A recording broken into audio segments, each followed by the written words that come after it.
우리는 예수를 믿고 하나님의 말씀을 배우고 그 붙들고 말씀대로 신앙생활을 해갈 때에 기대하는 바들이 있습니다. 하나님께서 우리에게 복을 주셔서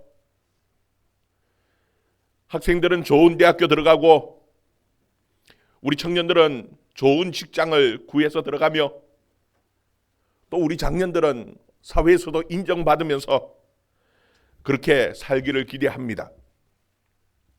그런데 문제는 우리가 하나님의 말씀에 은혜를 받았다고 해서 세상 사람들은 잘 모릅니다.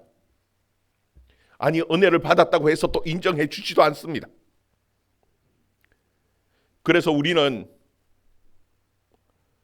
때로는 하나님의 말씀보다는 세상적인 능력이 더 필요한 것 같습니다.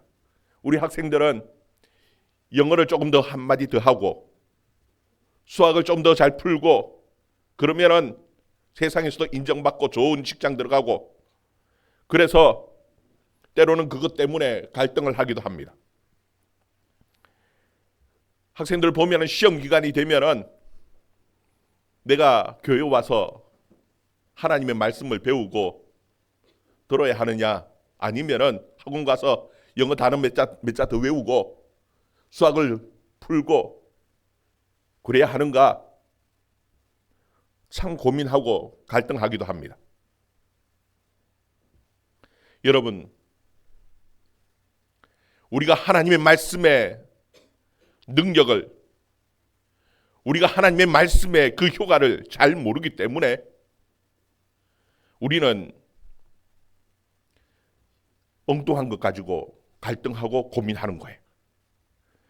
우리 다시 한번 히브리서 4장 12절 말씀 같이 함께 읽어봅니다. 히브리서 4장 12절 말씀 같이 읽습니다. 시작. 하나님의 말씀은 살아있고 활력이 있어 좌우의 날선 어떤 것보다도 예리하여 혼과 영과 및 관절과 골수를 찔러 쪼개기까지 하며 또 마음의 생각과 뜻을 판단하나니. 아멘. 여러분, 여기 보면은 하나님의 말씀은 살아있고 활력이 있다 그렇게 말씀합니다.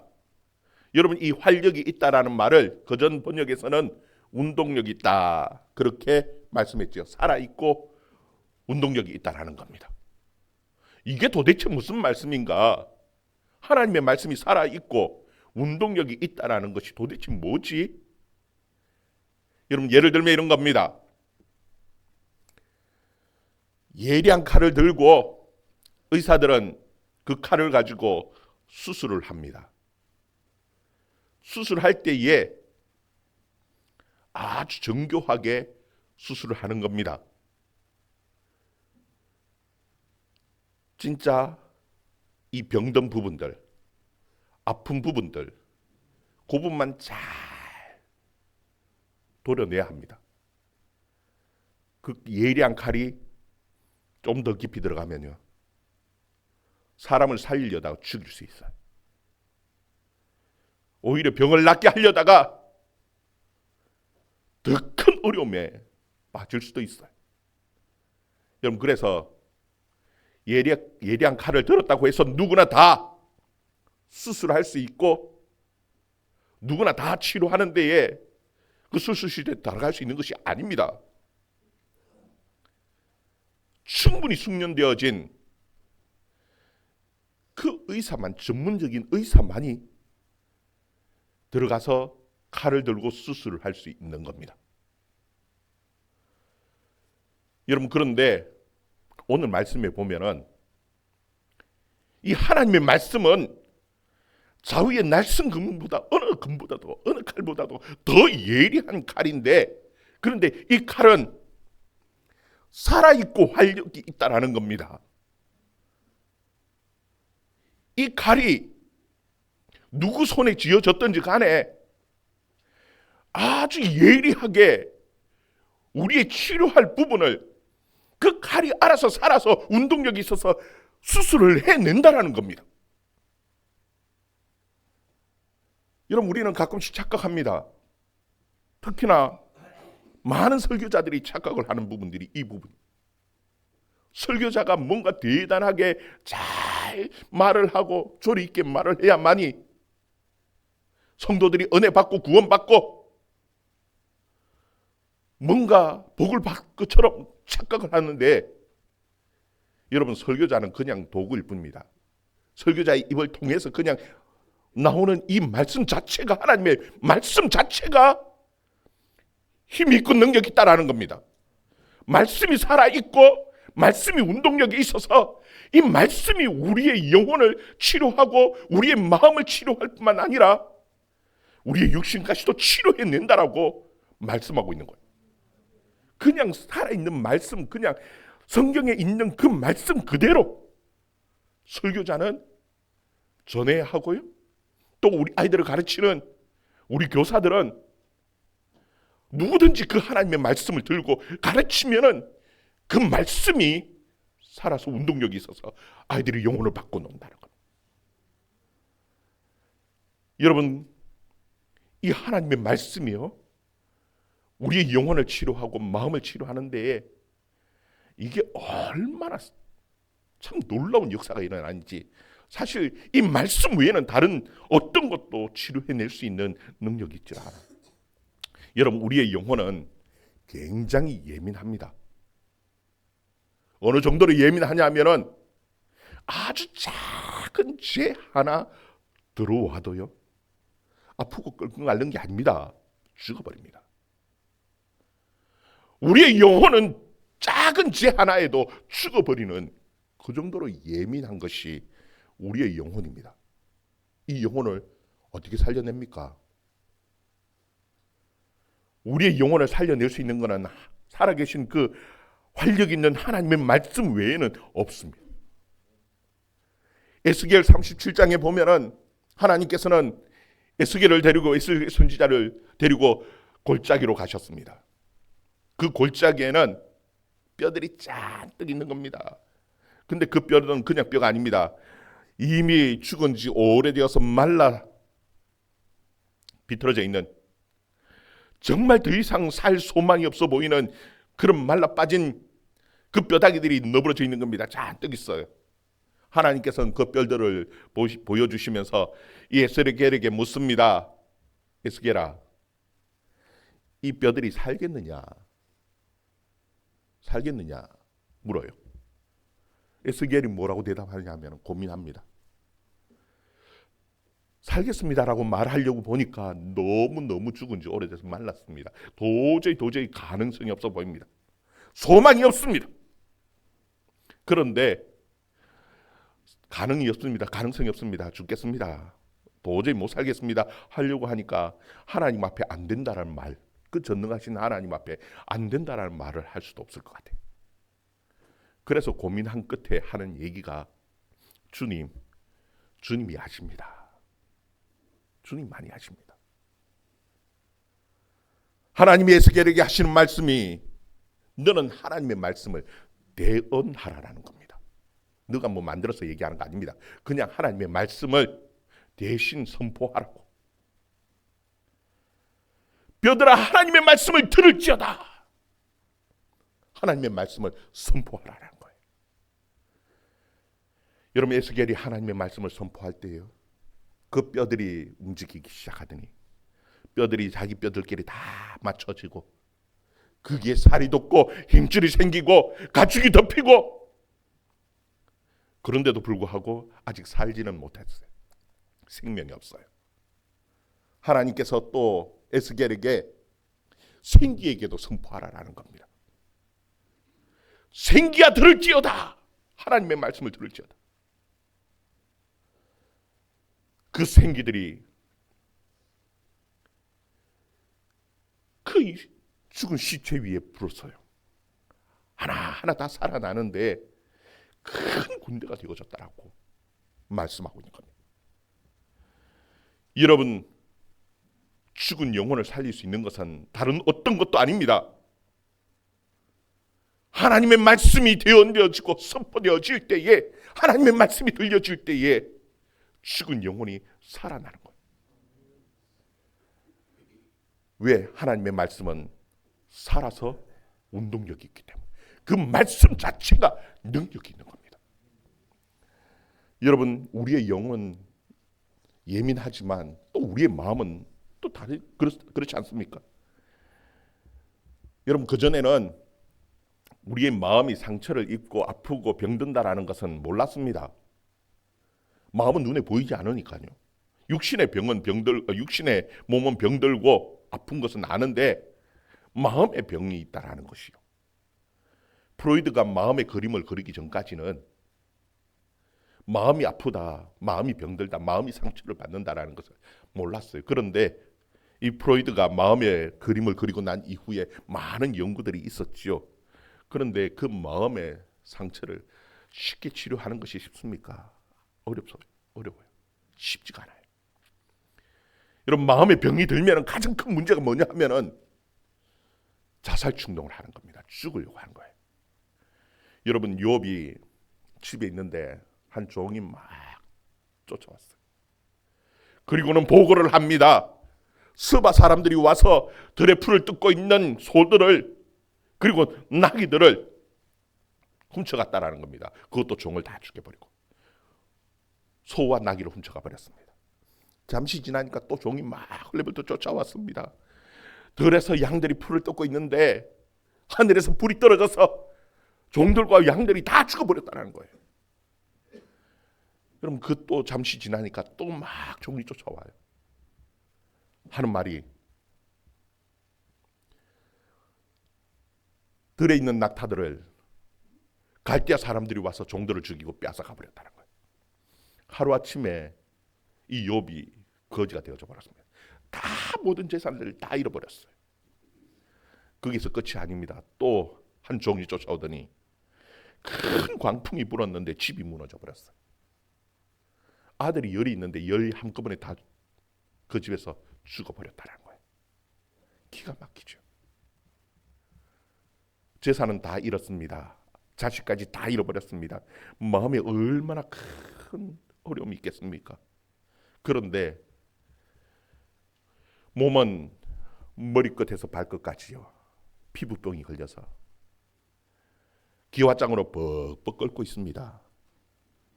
거지가 되어서 뻑뻑 몸을 끓고 있으니까 그 아내가 와서 쳐다보면서 이 욥에게 하는 말이 왜 그렇게 사냐? 그냥 하나님을 욕하고 죽어버려라. 여러분, 다른 사람들이 그런 얘기를 하면, 지나가는 길 가던 사람들이 그러면 뭐, 아이 그러려니 하고, 아이고 그냥 그렇고 지나가지요. 누가 얘기했다고요? 가장 가까운 그 아내의 말이 하나님을 욕하고 죽어버리라고. 여러분, 그 마음에, 욥의 마음에 얼마나 큰 상처가 되었습니까?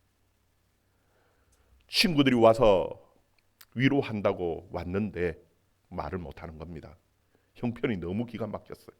7일 동안 서로 얼굴만 쳐다보고 한마디도 말을 못하다가 7일이 지나고 난 이후에야 겨우 욥이 입을 열어서 말을 하는데, 그 하는 말이 생일을 저주하는 겁니다.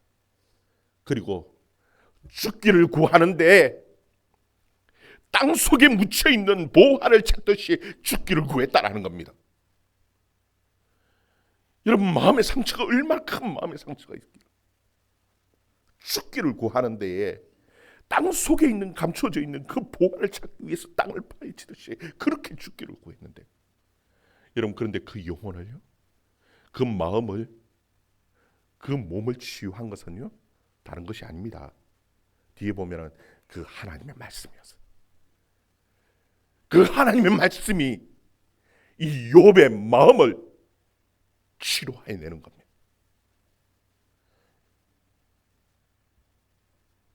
여러분, 우리는 지난 시간 봤죠. 히스기야의 그 병든 몸, 여러분, 하나님의 성전에도 올라갈 수 없을 만큼 이제 병들어서 죽게 되어져서 너 이제 유언하라고 하는 그 히스기야가 그 벽을 대고 하나님 앞에 벽을 향하여 기도하는 겁니다. 하나님 도와달라고. 그때 다시 하나님의 말씀이 새로 임합니다.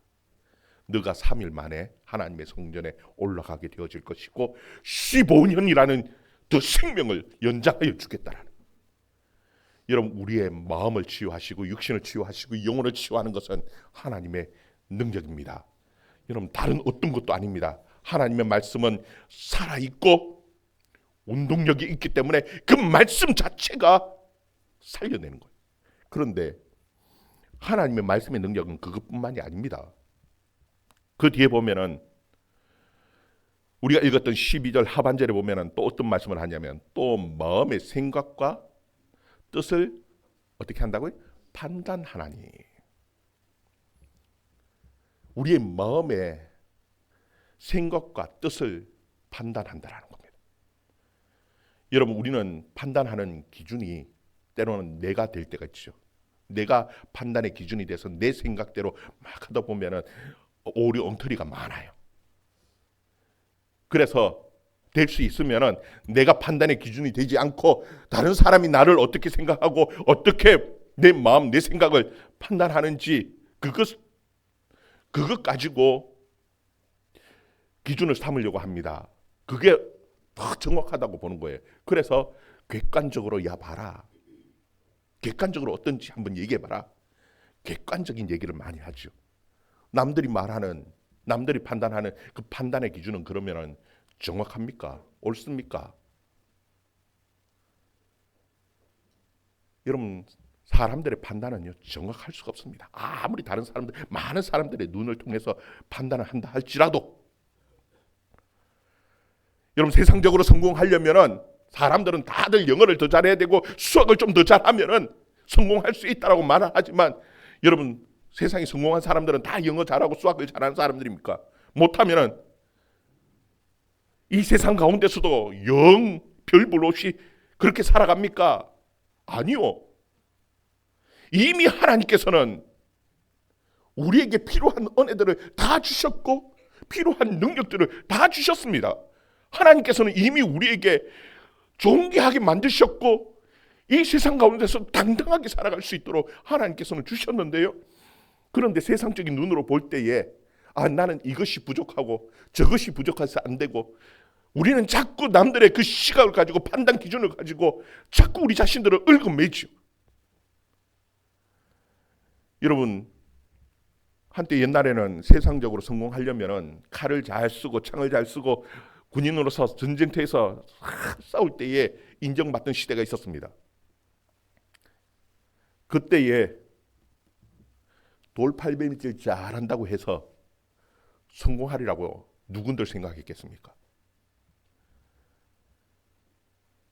그런데 돌팔매질 잘해가지고 전쟁 영웅이 되었고요, 왕의 사위가 되었고 심지어는 마지막에 왕이 되어진 사람이 있습니다. 우리가 너무나 잘 아는 다윗입니다. 그는 양을 지키기 위해서 돌 던졌습니다. 근데 하나님께서 이 돌 던지는 은사를 주셨는데 그것 하나에는 자신감이 있었어요. 골리앗과 싸우러 나갈 때 사람들은 다 저 골리앗과 싸우려면 창을 잘 써야 되고 칼을 잘 써야 돼. 갑옷을 입고 나가야지. 그래서 사울은 자신의 갑옷을 다윗에게 입히고 자신의 칼을 주고 창을 줘서 싸우러 나가라고. 다윗은 그거 다 내려놓습니다. 내가 잘하는 것, 하나님이 주신 능력, 하나님이 주신 은사가 있다라는 겁니다. 뭐요? 돌팔매질. 그래서 내과에 가서 조약돌 5개 딱 주머니에 넣고 나가서 그것 가지고 때려보죠. 여러분, 이미 하나님께서는 우리에게 가장 우리 필요한 이 세상 가운데서도 얼마든지 성공할 수 있고 잘 살 수 있는, 세상을 이길 수 있는 능력들을 이미 다 주셨어요. 그런데 우리는 자꾸 하나님의 그 판단 기준을 보지 않고 세상 사람들의 기준을 가지고 자꾸 우리를 거기에다 잣대를 대고 얽어매려고 하는. 여러분, 하나님의 기준을 볼 수 있기를 바랍니다. 이미 하나님께서는요 우리에게 너는 나의 가장 귀한 아들이야. 내가 너에게 필요한 것 다 줬고 더 구하면 더 주겠다라고. 그리고 우리를 향하여 뭐라고 얘기하느냐면 세상이 감당할 수 없는 사람들이라고. 이미 우리에게 하나님께서는 그렇게 판단하시고 그렇게 말씀하고 계시는 거예요. 여러분, 세상 가운데서도 능력 있게 살아가는 저와 여러분의 삶이 되어줄 수 있기를 주의 이름으로 축원합니다. 여러분, 이 하나님의 말씀, 이 말씀이요 정말 능력이 있는데, 이거를 그래도 우리는 어려운 세대를 살면서 이 하나님의 말씀이 생명인 것처럼 생각하면서 붙들고 잘 살아왔어요. 근데 참 큰 고민이 뭐냐 하면은 우리의 다음 세대는 어떠냐라는 겁니다. 여러분, 오늘 읽었던 신명기 31장에 이 모세의 고민이 그대로 드러납니다. 여러분, 모세가 살던 그 시대에는 출애굽한 그 애굽에서 태어나서 애굽의 문명을 경험하고 애굽의 종살이를 했지만 하나님의 그 10가지 지향을, 그 이적들을 바라보고 경험하고 그리고 나온 세대가 있습니다. 나올 때 그냥 나왔습니까? 여러분, 하나님이 주신 보화를 가지고 당당하게 걸어 나왔죠. 홍해를 가르고 그리고 나왔습니다. 그 세대를 가르쳐 출애굽 세대라고 얘기합니다. 그리고 그 다음 세대, 광야에서 태어난 세대가 있습니다. 여러분, 광야에서 태어난 세대는 특별한 이적을 보지를 못했습니다. 다른 광야에서 태어났기 때문에 제대로 된 교육도 못 받았습니다. 특별한 문명을 경험하지도 못했어요. 오로지 모세가 가르쳐주는 그 율법 외에는 아무것도 없었어요. 그 세대를 광야 세대라고 얘기를 합니다. 광야에서 태어난 세대. 그리고 그 다음 광야에서 가나안 땅에 들어가서 가나안 땅에서 풍요를 누리면서 살아가는 그 세대가 있습니다. 그 세대를 풍요로운 세대, 가나안 땅의 세대, 그 가나안 세대입니다. 여러분, 이 세대 가운데, 이 세 개의 세대 가운데 어느 세대가 가장 복받은 세대입니까? 풍요롭게 모든 것을 다 갖추고 잘 먹고 그러면서 신앙생활하는, 세상적으로 봤을 때는 그 세대가 가장 복받은 세대 같죠. 그런데 성경은요 그렇게 말하지 않습니다. 가장 어려운 세대입니다. 가장 불쌍한 세대입니다. 가장 복받은 세대가 어디 세대인 줄 압니까? 세상적으로는 가장 불쌍해 보이는 광야에서 태어나서 아버지가 물려준 그 옷, 신발, 그거 털털털털 꺼지면서 제대로 된 문명 하나 제대로 경험해보지 못한, 오로지 하나님의 말씀 외에는 다른 어떤 것도 없이 그것 하나 붙들고 살았던 그 광야 세대가요, 사실은 하나님의 기적을 가장 크게 경험하고 하나님의 능력을 행했던 그 세대입니다. 그냥 요단강을 멈추고 건넜고요, 여리고성을 무너뜨리고 가나안을 정복하는데 하늘의 해를, 달을 멈춰가면서 정말 큰 하나님의 승리를 경험했던 그 세대는요 광야 세대입니다. 여러분, 모세는 이제 마지막 그 삶을 정리하면서 오늘 신명기 이 31장은요 그의 인생 마지막입니다. 마지막에 그는 고민합니다. 분명히 하나님을 잊어버리는 그 가나안 땅에서 풍요로운 삶 때문에 이 하나님을 잊어버리고 하나님을 버린 세대가 되어질 것인데 그들에게 어떻게 해야 하느냐. 이 살아계신 그리고 그 운동력 있는 이 하나님의 말씀을 그들에게 가르치고 외우게 해야 되는데 어떻게 가르쳐야 할 것인가. 거기에 대해서 이 모세는 너무너무 큰 고민을 했던 것 같습니다. 우리 19절 21절 말씀, 신명기 31장 19절부터 21절까지 같이 읽습니다. 시작. 그러므로 이제 너희는 이 노래를 써서 이스라엘 자손들에게 가르쳐 그들의 입으로 부르게 하여 이 노래로 나를 위하여 이스라엘 자손들에게 증거가 되게 하라. 내가 그들의 조상들에게 맹세한 바 젖과 꿀이 흐르는 땅으로 그들을 인도하여 드린 후에 그들이 먹어 배부르고 살찌면 돌이켜 다른 신들을 섬기며 나를 멸시하여 내 언약을 어기리니 그들이 수많은 재앙과 환난을 당할 때에 그들의 자손이 부르기를 잊지 아니한 이 노래가 그들 앞에 정인처럼 되리라. 나는 내가 맹세한 땅으로 그들을 인도하여 드리기 전 오늘 나는 그들이 생각하는 바를 아노라. 아멘. 여기 보면은 20절에 보면은 적과 꿀이 흐르는 그 땅에 들어간 후에 그들이 먹어 배부르고 살찌면은 풍요로움을 누리는 거죠. 그러면은 그들이 돌이켜서 다른 신을 섬기고 나를 멸시하고 내 언약을 어길 거라는 겁니다. 이젠 더 이상 하나님이 필요 없다는 거죠. 돈을 섬기고 물질을 섬기고 하나님의 언약을 어기고 떠날 거라는 겁니다. 여러분 풍요로움이 좋은 것 같은데 아니라는 겁니다. 여러분 오늘날 우리 다음 세대가 그렇죠. 처음 하나님의 복음이 전파되어져 오던 시기가 있었습니다. 온갖 핍박 가운데서도 하나님을 믿고 교회를 세우기 위해서 눈물 흘리며 신앙을 받아들였던 세대가 있었고요. 70년대, 80년대 부흥의 시대를 경험했던 그런 시대가 있었습니다. 그런데 이제는 세상의 어느 나라도 대한민국을 업신여길 수 없는 풍요를 누리고 삽니다. 강한 나라가 되었습니다. 우리의 다음 세대는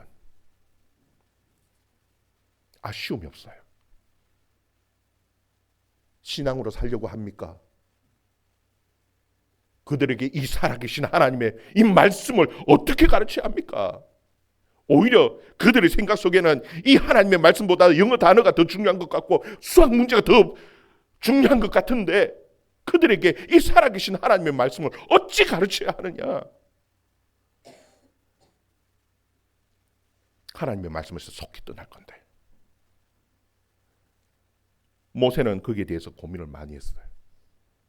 그래서 이스라엘 백성들에게 큰 돌을 깎아가지고 거기에다가 새기라는 겁니다. 하나님 말씀 새기는데 말을 타고 달려가면서도 볼 수 있도록 크게 새겨 놓으라는 거예요. 여러분 그것 가지고도 부족한 것 같습니다. 손목에도 하나님의 말씀을 차고 미간에도 붙이고 집 들어가는 문설주에도 붙이고 바깥 문에도 붙이고 구석구석에 하나님의 말씀을 붙여놓고 보라는 겁니다. 여러분 그것 가지고도 부족한 것 같습니다. 그래서 모세는 여러분 이 신명기 보면은요 7년마다 모이라는 겁니다. 이 7년이 되면 면제년이에요.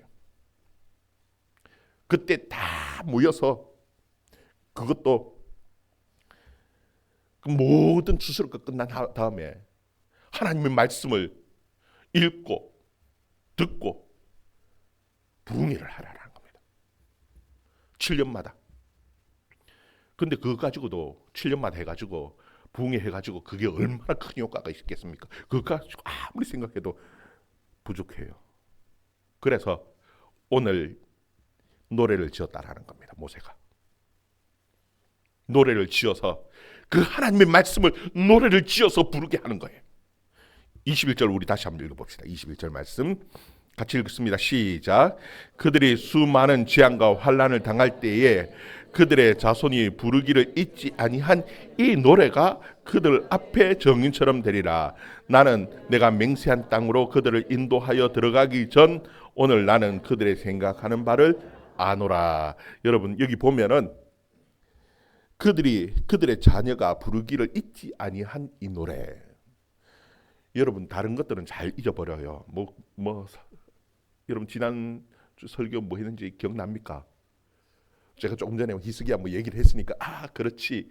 그전은요 기억납니까? 그전 주는 잘 잊죠, 그죠? 그런데 잊지 않는 것이 있습니다. 어릴 때 주일학교에서 배운 노래 웬만한 건 몇 개씩은 알죠, 기억나죠?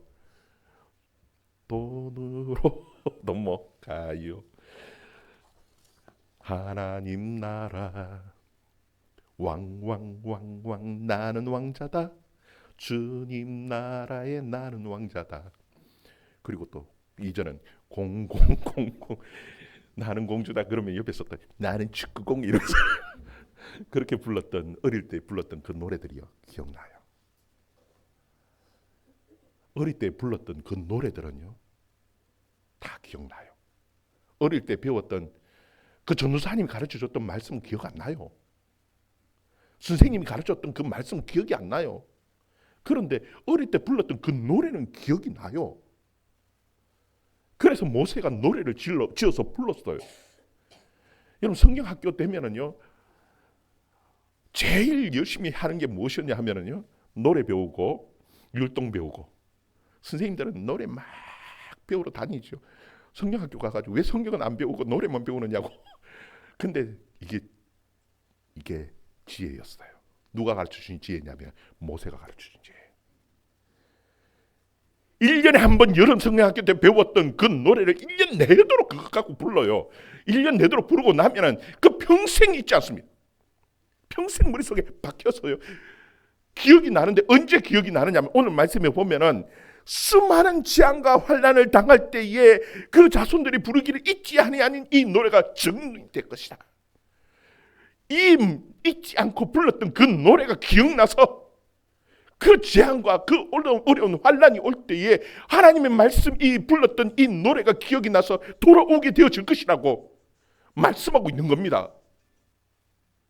그래서요 주일학교 교육은 특별한 게 아닙니다. 나는 목사가 아니니까, 나는 신학을 제대로 공부를 못했으니까 여러분 고민할 필요 없습니다. 하나님의 말씀은 뭐라고요? 살아서 운동력이 있어서 우리는 그냥 말씀 그대로만 읽고 전하면은 그 말씀이 고치고 바꾸고 하는 겁니다. 누가 하느냐가 중요한 게 아닙니다. 여러분 의사의 손에 칼은 누구 손에 잡혔느냐가 중요하지만 하나님의 말씀은 하나님의 말씀 자체가 능력이 있기 때문에 제가 전하든 여러분이 전하든 똑같은 능력 있는 말씀입니다. 그리고 다른 거 잘 안 되면은 모세처럼 노래를 지어 부르는 겁니다. 매주 말씀으로 지어진 노래를 가지고 계속 매주 불러놓으면요 아이들은 그 평생 그 말씀 붙들고 사는 겁니다. 여러분 하나님 말씀 그 말씀 붙들고 저희들도 우리도 힘있게 능력 있게 살 뿐만 아니라 우리의 자녀들에게도 그 하나님의 말씀을 가르칠 수 있는 저와 여러분 되기를 주의 이름으로 축원합니다. 잊지 아니하는 그 말씀이 그들의 삶의 증인이 되고 증거가 되도록 또 가르쳐 줄 수 있기를 바랍니다. 기도하겠습니다.